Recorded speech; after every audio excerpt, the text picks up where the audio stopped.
Hi, guys. Welcome back to another The Deciding Factor podcast. I'm John. And I'm Alton. And I'm Barb. And for today's show, it's going to be a unique topic. So I know personally I like to fish. What about you, Alton? What do you like to do on the side? You know me. It's all about that motorcycle racing that I'm not doing right now. And Barb, what do you do for fun besides wear those orange cowboy boots you now have? Oh, that's what I was going to say. Yeah, I wear boots for fun. Sometimes I bake things. Sometimes, there was that time that I wrote a thing with the guy in the place. Talked to Alton. Yes, I write. Nice. So let's put this in perspective. How would you feel if that was your job? It's a great question, John. But that's the question we're really going to answer today, because we have a guest that's going to be on here to tell us his experience, because he actually made his hobby his job. So we're going to discuss this and kind of get our own 2 cents on it. What do you think, guys? You ready for it? I'm so ready. Sounds good. All right. Grab your coffee. It's time for The Deciding Factor. Everyday life issues broken down to help you build your own opinions on the issues that matter most. Coming to you from Austin, Texas, this is The Deciding Factor with your host, Alton Hill and John Herzog.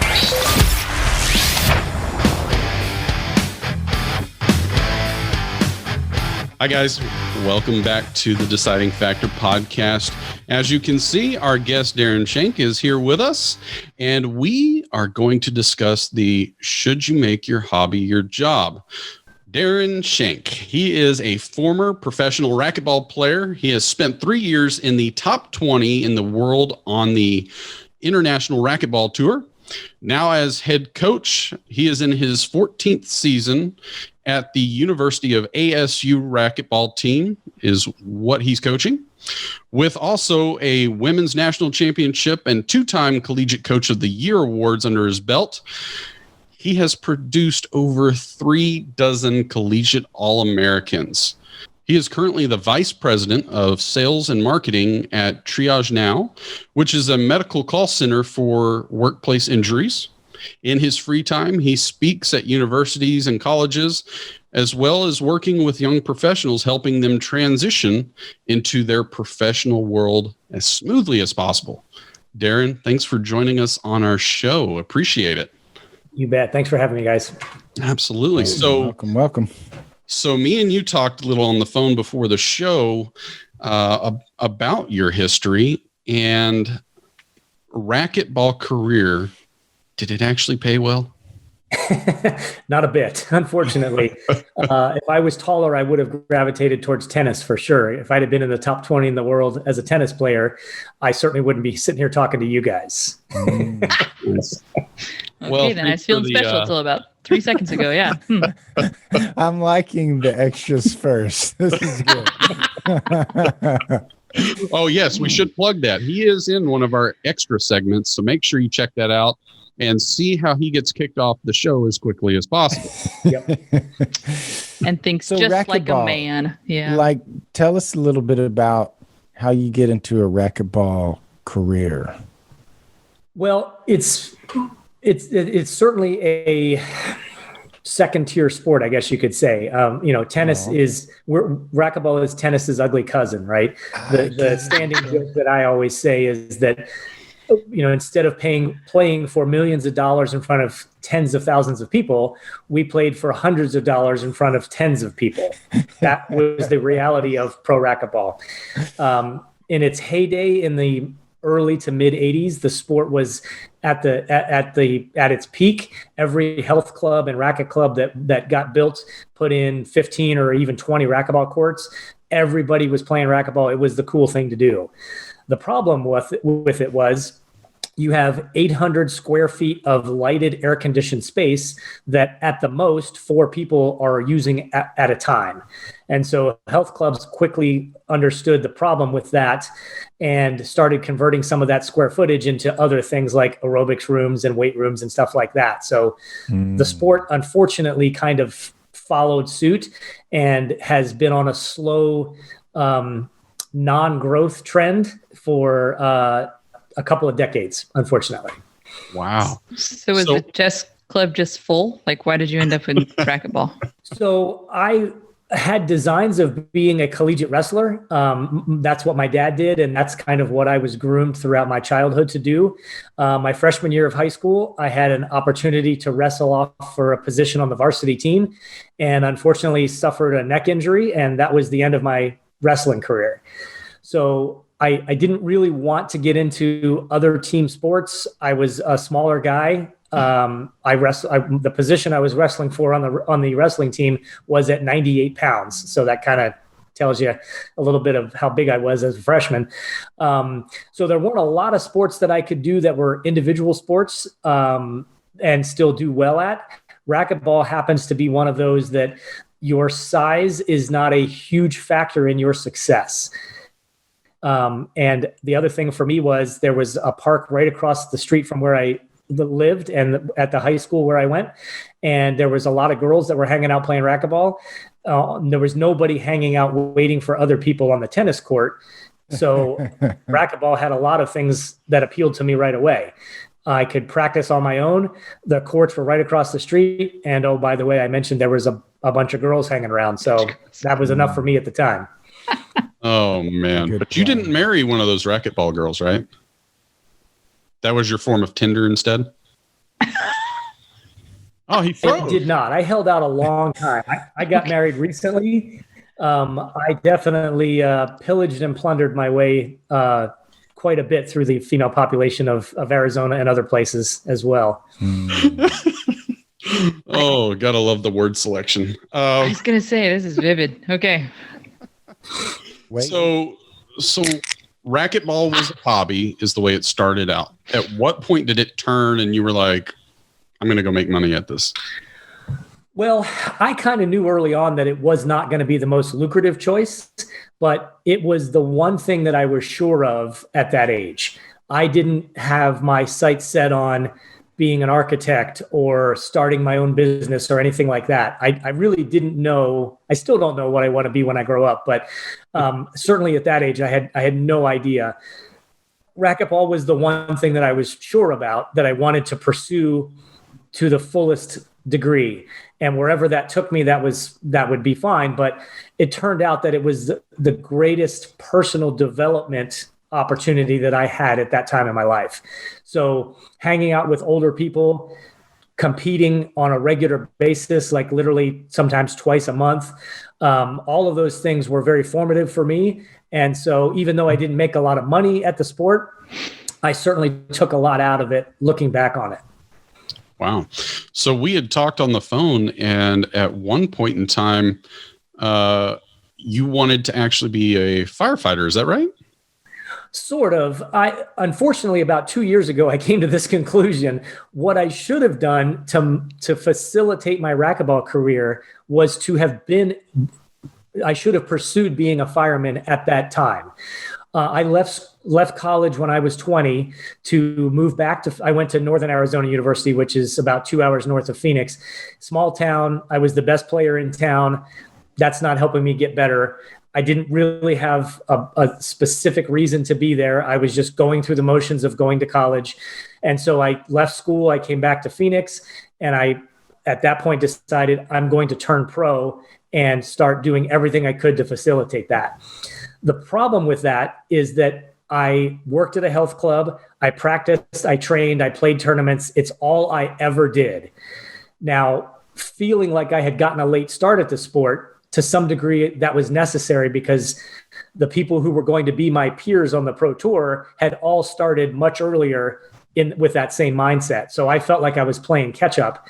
But if I had become a fireman, which I didn't have a huge burning desire to do. Puns. Yeah, exactly. So I just look back thinking that if I had become a fireman, I would have had a job where I worked 10 days a month. I could actually work out on the clock because we've all seen firemen do that, right? I could have traded shifts if I needed to be out of town for a tournament. In 20 years, I would have had a pension. There would have been so many benefits, including me not having to eat, top ramen and macaroni and cheese 3 days a week to be able to afford to be a pro racquetball player. I would have enjoyed the process of being a pro racquetball player a lot more. I could have self-funded my pursuit of that much, much better. I could have not had the pressure of winning matches to pay rent or to put gas in the car to get home, kind of in some cases. A lot of that really detracted from the overall enjoyment of that experience. If I'd had a steady day job like being a fireman, I think my racquetball career would have ended a lot differently than it did. Because you got burned out in racquetball? Very much. Gotcha. You know, what's funny is you mentioned possibly being a firefighter and that working with the racquetball schedule. I say this because I'm currently a licensed MMA official here in Texas. And of course, my goal is to, one day be like on the UFC or Sure. The Bellator. The issue is a lot of the officials that are currently in it do have careers like that. In fact, the guy that trained me, who is in Bellator and UFC, he is a firefighter. So that's his career. And then you go back to Big John McCarthy. He was actually a sergeant for the police department. Yeah. So I can see that pathway. I mean, that is a pliable option. So I don't know if I'd have been smart enough at 20 or 21 to follow that advice. If somebody had pulled me aside and said, hey, here's something you should think about. I'd like to think I was, but I honestly, I don't know if that's true. I learned about that a couple of years ago through a friend who is we're the same age, a friend of a friend. He retired, moved to a small town in the middle of nowhere, got on the fire department there. So he has his pension and he has a current job. His wife is a stay-at-home mom because of the fact that he basically has two incomes and just absolutely, mapped out a really great lifestyle for themselves. And, I mean, money's not everything. It's not necessarily the thing that drives me the most, but I'm very much geared towards happiness. And I know that I wasn't the happiest when I was playing on the pro tour because of all the pressures that I had to deal with, largely related to the lack of money in the sport. So I'm going to pose a question to you, but I also want the rest of you guys to think about it is, let's think of a professional football player. Mm-hmm. Would you have that same stance if you were a professional football player? Would you go to the NFL? Or would you say, no, I'm going to stick to a normal job and maybe do semi-pro or something on the side? I think that with the amount of money that you could make and also the career clout that playing in the NFL would offer to you, I think that is well worth going all in on, because that, as the league minimum is $450,000, I think. So even if you just make the team, don't ever get on the field, you make quite a bit of money. And your window is small, right? The average, if you're a running back, it's 3 years in the league. So you have to get in, make a splash, make some money. And then if you're smart, that facilitates whatever you want to do the rest of your life. In a sport like racquetball, I knew going in that I wasn't going to ever make very much money at it. Anybody outside the top four has a part-time job at least. So I think that's kind of apples and oranges. You bring up a great example because my advice isn't necessarily ubiquitous, but if you are in a small sport like I was in, I think that my path of being a fireman who was a pro racquetball player on the side would have been a much better approach. But if I had the opportunity to play in the NFL and make millions of dollars doing that, I would have gone all in on that and rode that as long as I possibly could have. So guys, I asked y'all that question as well. And the reason I asked that is because growing up, I also would have loved to have been an NFL player. But now that I'm grown, I actually have kids. It would have caused a problem because at some point in time, you want to have a family, and football is very time consuming. I mean, yes, you have a period where, you're in the off season, but even then you've got to maintain a very physical lifestyle. So what are y'all's thoughts? I mean, I think that risk versus reward is what we're talking about here to some degree. I think that anyone who has passion about something and is enjoying it is going to spend a lot of time doing it. So the reality is, if you're a part-time firefighter, part-time racquetballer, full-time footballer, or, like me, a circus juggler, motorcycle rider, jujitsu guy, husband, invests in this, we all have to manage our time. And I don't know if that's a reason, saying I don't have enough time, to me, shouldn't be a reason that we don't pursue our passion. Okay. To me, it sounds like we're talking safety nets. And this is what I guess, not having ever gone into football. They wanted me, but no, I think that what it makes me think of actually is other careers. Like being a musician is what's coming to mind, because that's what I did before I got here as a jazz musician. And I got so much flack. High school counselors like, that's great. What are you going to do when that fails? What are you going to do for a real job? And the thing is, I started out at a college, and most of the great musicians that I played with went and got a teaching degree for exactly what Darrin is saying. For a safety net, because there is more, you could get a pension, you could get all the security of it. But the thing is, without fail, all of them used the safety net, and they became less competitive musicians. They became less than the best. They were better when they were hungrier, basically. So I dropped out of college. I don't have a 4-year degree. And instead, I started playing, and I found mentors. And I would teach kids on the side for extra money, because most of the time, music lessons, it's babysitting. But I'm not sure. This isn't babysitting? This is totally babysitting, except this time I'm getting babysat. It's totally different. No, I think that it sounds like you have to find where your priority is. Is the priority to have security, right? Or is the priority to get to the end of your life and say, yep, I did what I loved? Yeah, well, Barb, it sounds like you and I had similar paths, right? Because I knew I wasn't going to make much money as a racquetball player. That's the reality of the sport. Without being on TV, where you have like Nike and Gatorade sponsoring the sport, there's kids riding skateboards that make way more money than pro racquetball players do, right? Unfortunate for the racquetball players, but that's just the reality of it. But the safety net that I really meant was having the funds to do it without struggling so much off the court. The end result was I wasn't going to retire from racquetball and retire from ever working again, like if I was a football player, right? That wasn't really how I looked at it. I could have relieved a lot of pressure that I functioned under and always drug on the court with me had I had a day job that paid my bills and funded my travel. And so that I didn't have to struggle so much, I could take a break away from the game when I needed to, not go to a tournament all weekend, fly home Sunday night, and Monday morning at 7 a.m. be on the court teaching lessons again to try to make enough money to get to the next tournament. That constant barrage of the same thing over and over is what burned me out. So that's the part that I was trying to, that I retroactively wish I could have fixed. I didn't know it at the time. I was all in. I was doing everything I could to get to the highest level. And then once I did, to stay there. But I did that in a short window and burned out because of the lack of funding, that trying to make a day job out of my passion ended up, that's how that ended up working out. So Darrin, now you are working with, is it college age kids? Yes. I coach the ASU Racquetball team, and I do a lot of speaking to that age group as well. So what are some of the topics that you're speaking on with them? Are you helping them? It's pretty varied. In the schools, I definitely want to talk about, I give people my example.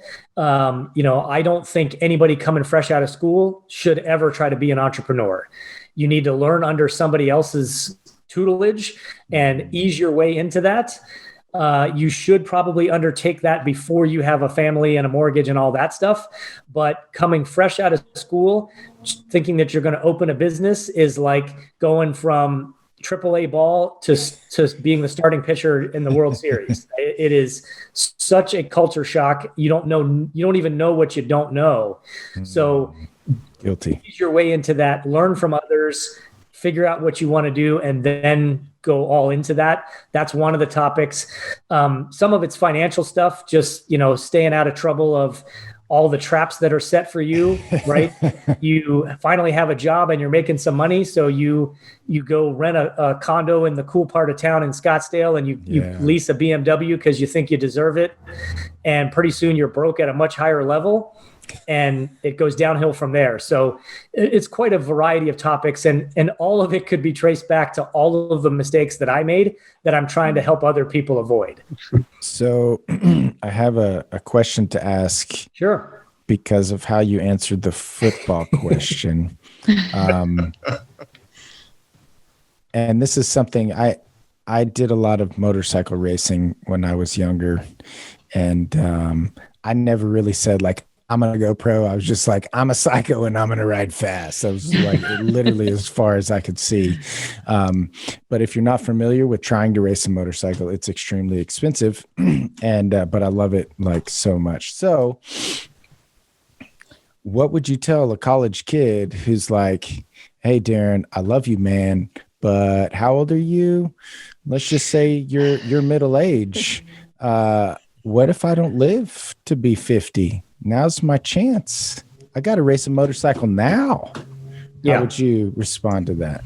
Well, it's funny you say that, because for a long time I thought I could never see my life past age 30. Right. I thought I was going to win the pro nationals and die in a plane crash on the way home at age 30, and I would be memorialized forever. Right. I had a hard time ever picturing past that age. And to some degree there, what you said is exactly right. And I kind of, said that too, where, on the entrepreneur piece, but I would not want, there's no way I could have been a pro racquetball player and had a wife and kids at age 25, right? There's not enough money in the game. There wasn't enough money for me, let alone to have a spouse and a mortgage and kids and all that stuff, right? I would have had to get a day, grow up and get a day job. So there is absolutely a window of time in your life where you should pursue the crazy things, the things that aren't going to make a lot of money, whatever, and get a bunch of scars and have some great stories to tell, so that later on you can reflect on those things and also learn from all of those experiences. In retrospect, I think I had, unwittingly, it just worked out this way, but I had the ideal mix of those kind of things. I just didn't make any money in the process. And that's, like I said, that's fine.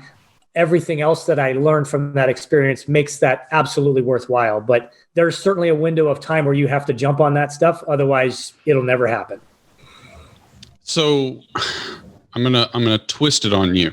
So I like fishing, and there can be a lot of money. However, there's also a lot of money that twist the shank. I heard it. I heard you say it. So,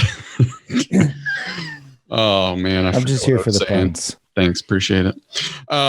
No, so there's a lot of money that can be made. The problem is you got to spend a lot of money and a lot of time trying to get somewhere that actually makes money.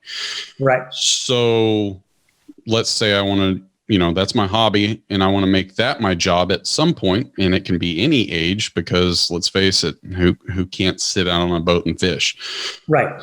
So what would be your advice to someone in that kind of role? That is a good distinction, right? There aren't physical limitations to that particular sport, like there are football and MMA and stuff like that, right? So that is a different distinction. It's funny you mentioned fishing, because if you can see this, that's my favorite hobby, right? That's me holding a huge brown trout. Now when I open my phone, my wife's picture comes up. I want to clarify. In there. Sure. But the home screen is me holding that huge brown trout, right? So in conjunction with your question, John, because I'm an avid fly fisherman, people tell me, oh, well, you should be a fly fishing guide. Absolutely not. Because I love to go fishing when I get the chance to do so. For me to get up every day and spend 200 days on the river, which is what the average busy fly fishing guide does, to make a decent living. And then do I still want to run out and fly fish on the days that I don't have somebody booked? I don't think so, right? Maybe, but I don't want to take the chance of burning out something else that I love and I'm super passionate about by making that into a job. So to your example, if you're in the financial position to allow yourself to pursue something like that, without a doubt, go for it, because that would be an amazing life. But if you are in the position of, I have to be successful to pay my bills, that is replicating what I did in my racquetball career. And that's the part that I'm trying to get people to understand. You need to look at that differently to not burn out and to get the most out of that experience. So what other factors should people really pay attention to? Because I see your main point that you're making, but is there something else that they should really think about? Because I think even you and your dad started a winery. Is that right? Just wine and spirits distribution company. Yeah. Okay. And I've done a couple. I've always had the entrepreneurial spirit. I've done that in a couple of different fashions. The last one that I did, and I swear it will be the last one that I do. My dad worked for a wine and spirits distributor here in Arizona, saw some things that they didn't do as well as he thought could be done, wanted to do his own thing. I was on board. We hired some friends to come in and that were already in the industry, and we started our own thing. And it was great until things weren't. And watching the slow, steady demise of that business, the effect it had on my father, having to let people who were friends who had left other jobs to come work for us go because we were running out of money. We couldn't continue to have the big staff that we had hired, things like that. I worked all day on the business, and then at night would go out to restaurants and bars and do tastings of different products and try to get them to carry things. It quickly went from, oh, this would be such a cool lifestyle, to a 16-hour-a-day grind. And it slowly, pardon the pun, died on the vine before we had our first really big win. And You should write a book, that was Darrin. very, very difficult. So, that was 10 years ago. And in some ways, the sting of that for my father, not necessarily for me, but for my father, the sting of that is still very present. So he didn't lose everything, but he lost a lot out of that. And I know that it still haunts him to this day. So it doesn't mean that you shouldn't try, but we went into that underfunded and a little bit less prepared than we really should have been. And it certainly cost us in the long run. But before you end up getting off the show today, I'm daring you to make another pun before the day's over. Savage. What's that? You're daring him to make another pun before the day's over? Oh, yeah. Nice. Oh, So It's okay. I got bad dad jokes. That's okay. I have one more question. Sure. But John, tell me, what is our deciding factor question again? Should you make your hobby your job? Okay, so that's the question here. So Darrin, just about burnout, and if you just kind of want to speak into that a little bit more, it's sounding to me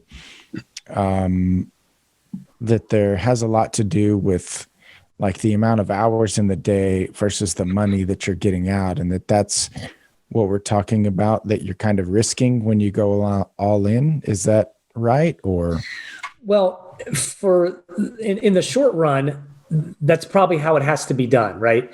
I mean, if I want to say this carefully, here's the disclaimer. I'm not comparing myself to Michael Jordan. Okay. I loved the documentary on the Bulls. And I'm blanking on the name of that, but I'm sure one of the three of you probably know which one what I'm talking about, but he talked a lot about hating to lose more than wanting to win. And I hit a period in my career where I definitely was all about winning and getting better and improving. And then I hit a tipping point where I wasn't getting better. I was now defending what I had created in my head, at least, and trying not to lose. I could easily pinpoint the beginning of the burnout starting to happen in that mindset. So I know Kobe Bryant says the same thing. Other, extremely talented standout athletes have that same killer mentality of, I would rather die than lose to you. But for me, that was a turning point where I started worrying less about winning and thinking that I should win, and starting to play matches to not lose to people. That was the beginning of the end of my enjoyment and my passion for it. And to a large degree, I kept doing the racquetball thing because my whole adult life had been about that. And I didn't know who I was if I didn't occupy that role.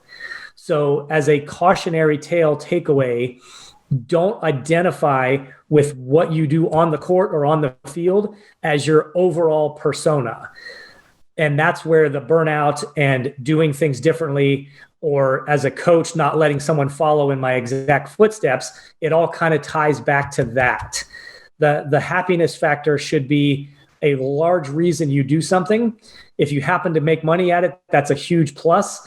But establishing that as one part of your identity, but not the totality of it, is the lesson that I want to also share with people, because I got really caught up in the ego side of it and played another full season completely burnt to a crisp, but I didn't know what else to do with my life. And so I just kept plodding through the motions and was miserable because of it. Yeah. So I think I've got a lot to think about as far as this deciding factor goes, but is there anything else that we should know on this topic before we end up doing our deciding factor? Yes, this is my opinion. And could be, I'm not, for me, I'm absolutely convinced that what I say now, looking back on my life, is absolutely applicable to me. And I'm sure a few others out there, but it's not the only way, right? Lots of people will tell you, you've got to go all in. You've got to dedicate 24 hours a day, 7 days a week to being the best at something if you ever want to get anywhere. And to some degree, that's true, because I did that, but there's a price that comes with that. And that's the part that most people don't ever factor in. And I think that's something that I would like to bring more awareness to. Gotcha. Guys, y'all got any other questions for him? No, I'm good, but that was great, Darrin. Really enjoyed talking to you, sharing that. Yeah, this was fun, guys. Thank you. What if somebody wants to get in touch with you or follow you on social media? What's the best way for them to reach out to you? So I do a little bit of stuff on social media. I'm not a huge fan, but I do it begrudgingly. I have a website. It's darrinchatter.com. If you can't laugh at yourself, you shouldn't laugh at somebody else. So since I love to hear myself chatter, that's where the name came from. So I write a blog, and I have slowly undertaken the process of reading the blog, because a lot of my target audience is young professionals, and I hate to generalize, but a lot of millennials don't bother reading, but they certainly will listen to or watch videos. So because a lot of my target audience wouldn't bother to sit and read one of my blogs, I'm reading it to them, typically my voice over drone footage of the ocean or a forest scene or whatever, in case your brain needs something to occupy itself while I'm chattering on about a particular topic. So darrinchatter.com is the website. Any of the stuff I do on social media is also Darrin Chatter, all one word. And then my day job LinkedIn profile is just my name, Darrin Schenck.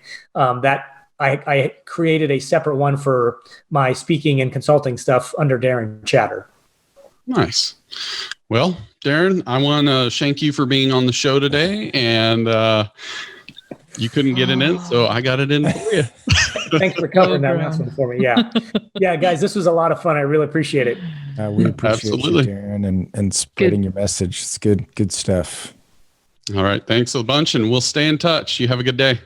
Sounds good. When you guys are ready to do that man versus woman brains, let me know. We'll call you back, because I think that it'd be important. Thanks, everybody. Take care. Take care. So, yeah, that was interesting. I That's some really good stuff to say. I liked it. He articulated it well, I think. Mm-hmm. Yeah, I really understand kind of where he's coming at, especially when you look back at my fishing example, because to his point, yeah, I would never want to do that as a day-to-day thing where I am being a charter or anything like that. Pursuing like a pro angler, I still don't even know. I mean, that's a lot of time on the road. It's kind of a year-round sport at this point. Because of all the areas you can travel to. Plus, you can monetize it in many different ways. I mean, you can do YouTube about it. If you get a deal with Cabela's or Bass Pro, you're going to have to go on little tour trips for them to be at their stores. Fishing with teach little kids. Yeah. So even then, I'm like, would you get burned out? How long can you do it? I think it's the difference though between a hobby and a passion. That's what got me is listening. I'm like, I get that what he's laying out is probably really sound advice. It's really unappealing to me because the thing about safety nets is that we take them. So yeah, like if it's your hobby, you're probably not going to want to travel all the time. You're probably not going to want to commit what it would take. I listened to, you couldn't be a racquetball player with a wife and a kids and a mortgage. So don't get a mortgage. Rent. So go live in an RV and take your kids with you. So go, you know what I mean? Like, I feel like if it is your thing that gives you joy and then not getting burnt out, that's kind of back on you, isn't it? But the safety net, we use safety nets whenever we have them because we're lazy, because we get afraid, there's good reasons to have them and there's good reasons to take them. But I think that's where my option C is coming in is, are we talking about a hobby? Like I might like playing with rubber bands. I like playing with rubber bands. Okay. but I'm not going to make that a job. No, that you know of. That's not, I could totally make that true, as a job. though.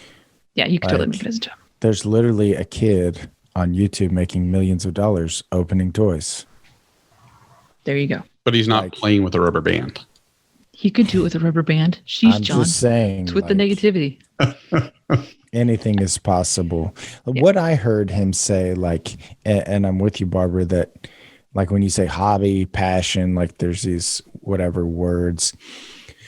What I heard him say was that he loved playing racquetball and he wanted to be as best as he could be. And he really believed he could be the best.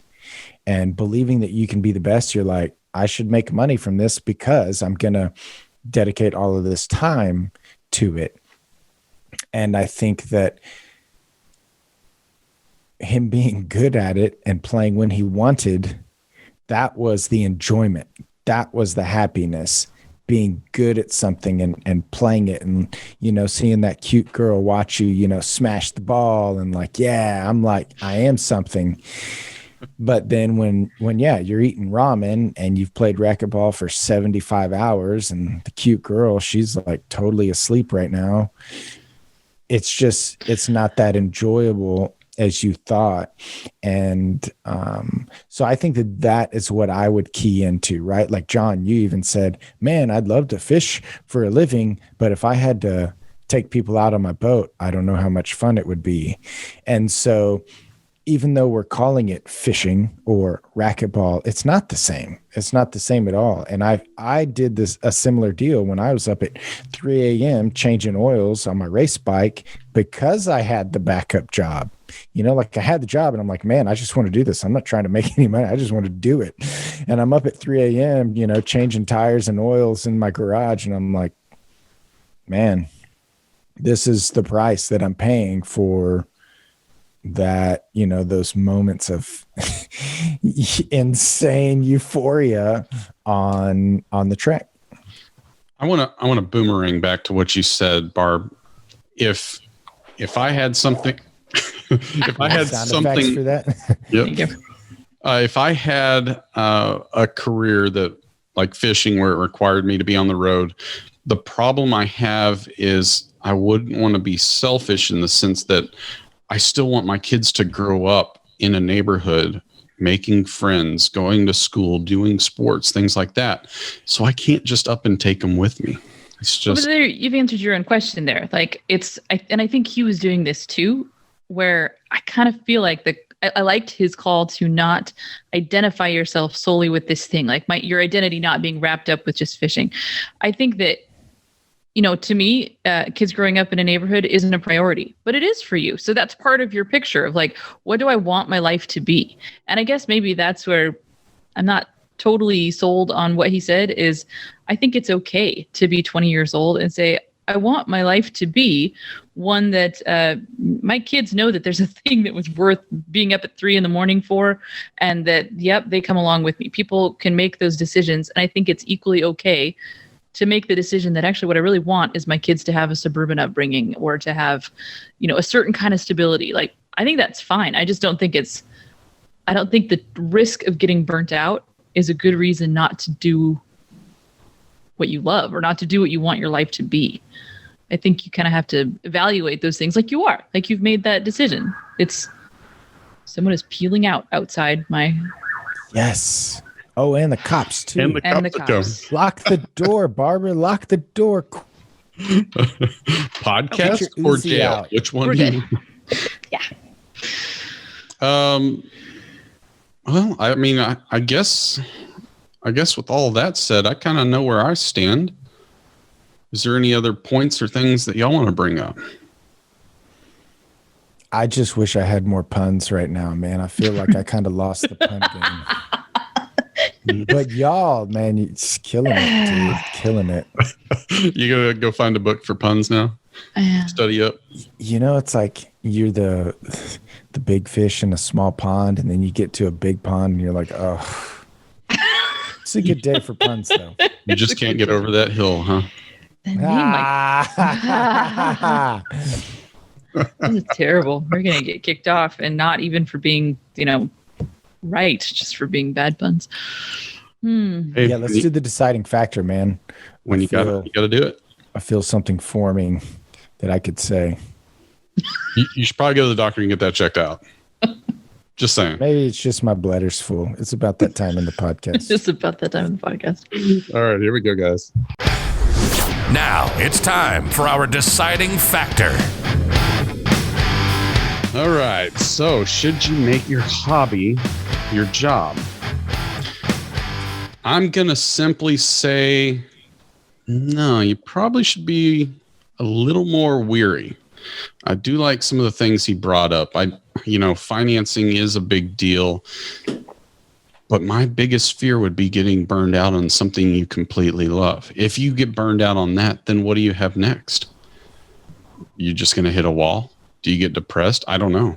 I mean, there's plenty of things that I like to do out there that I'm still trying to make it a job. I don't know. And I think when people talk about finding something you love to do and do that for a living, I think there's more to it, and it requires a little more thought process and research and really defining what I like. Jet skiing. You don't want to do jet skiing for a living. I'm sure you don't want to do that every day, because to be a professional in any sport, it requires a lot of time. Look at Tiger Woods. He wakes up, and I read this. He probably sleeps with his golf clubs, right? Yeah, he sleeps with his golf clubs, which is why he got divorced.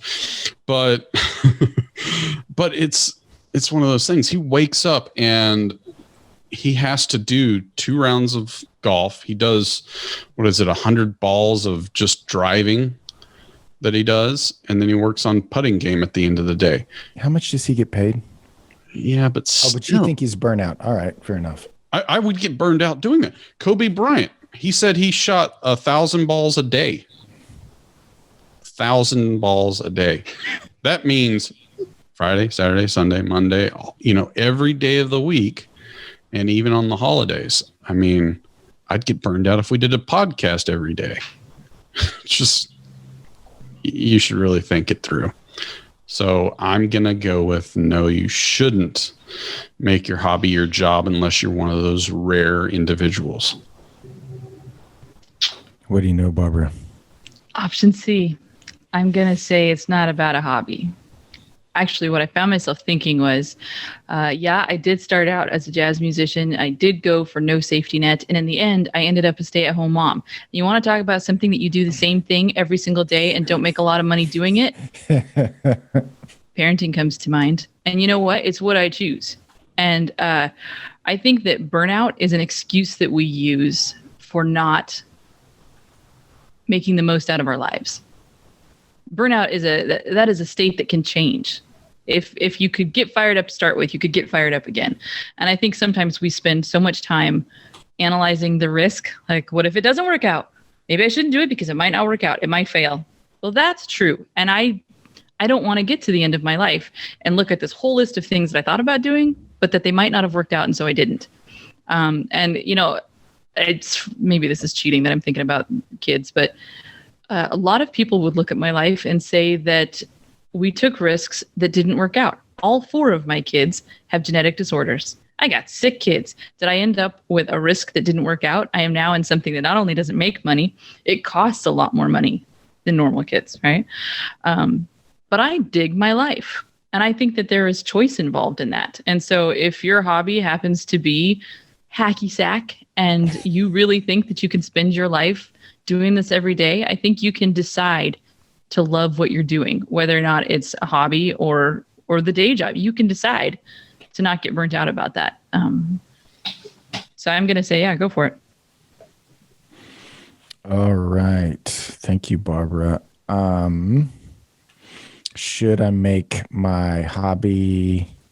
What is it, man? I can't remember it. Should I make my hobby my job? Yeah. Is that it? Yeah. Hey, I'm glad you joined the show today. I appreciate it. Man, I get lost. I'm like Alice in Wonderland in my brain, guys. Really, it's a blessing. So 2 things that I wanted to say. Number 1 is we're talking about hobby, which I'm equating it. This is something that we enjoy doing. And then we're saying job, which is we're equating something to producing income for us. So should I do something that I love and have that produce income? To that, I answer totally yes. What I don't think that we've covered well is that the business side of it, you know, and we're calling this a job. And I think that a lot of people look at producing income as a job. So like if you're a professional, you can make money through sponsors, endorsements, winning tournaments, having a following, teaching other people. And there's this whole business around something that you can make money doing. So even if it's some off the wall weird hobby, I think if you had the business part right, you could do it. I mean, and I think about Ken Block. This guy has, I got my Hoonigan hat here.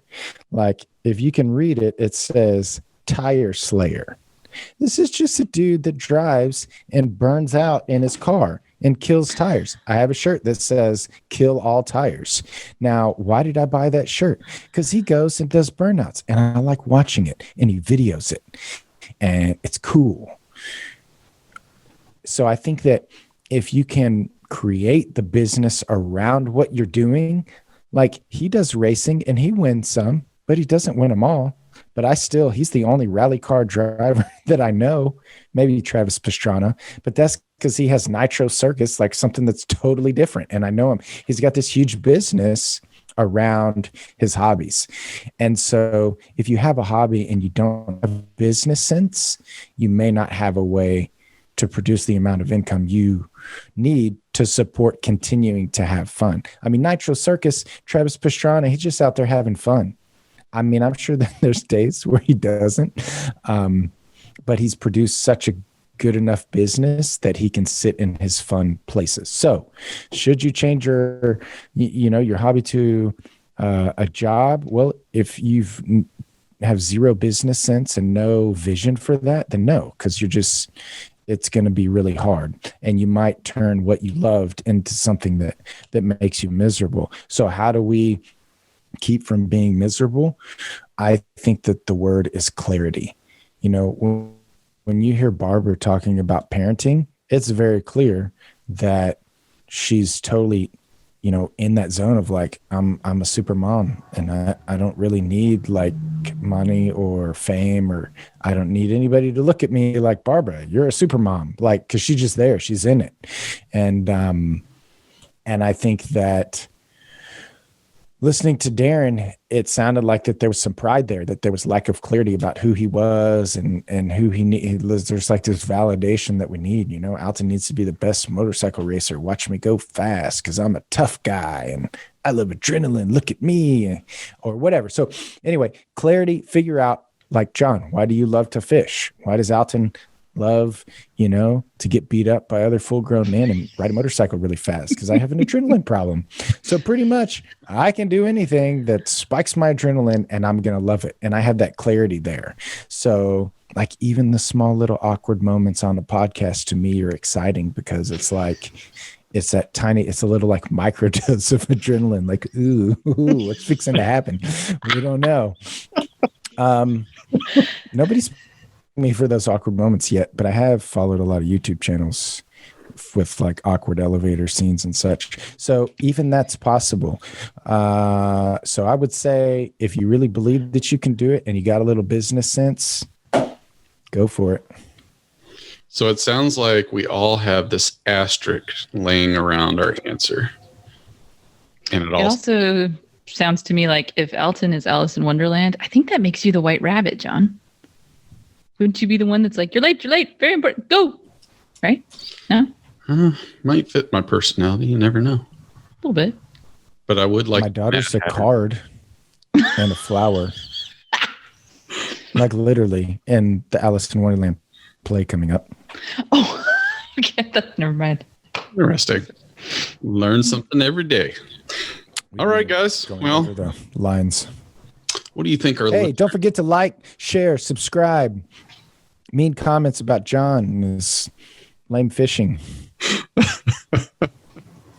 Also, make sure you check us out on social media. Barb just got back from taking a trip down here to Texas to come see us, where we recorded some. We even had a photo shoot, and Barb got to go shopping. I think she probably liked that the most. But I did. It's going to take weeks for me to exhaust the pictures that I've taken of just what we bought. Yeah, but you got some stories to tell. That's the best part. And did you get food poisoning? I did not. See? Was I supposed to? No, but you ate a lot of my food. And I did eat a lot of your food poisoning. Yeah, no food poisoning. And I got really good coffee out of it.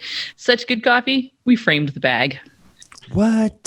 Seriously, I'll send you a picture. It was good. It is pretty good. I'll give you that much. Yeah. Also, make sure you stay tuned, because there's a little secret about Barb that not even Alton knows.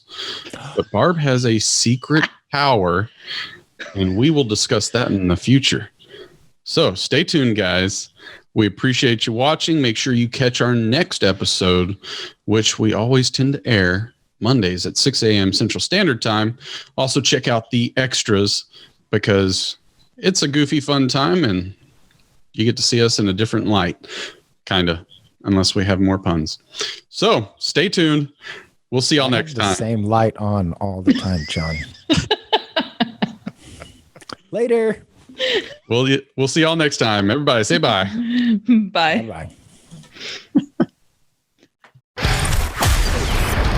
This has been another episode of The Deciding Factor, giving you food for thought on real life issues. Be sure to click, like, and subscribe to this podcast, as well as all your big social media outlets, Facebook, YouTube, and Instagram. Don't forget to check out our website at thedecidingfactorpodcast.com and give us comments and feedback. Until next time, stay safe and remember to keep an open mind.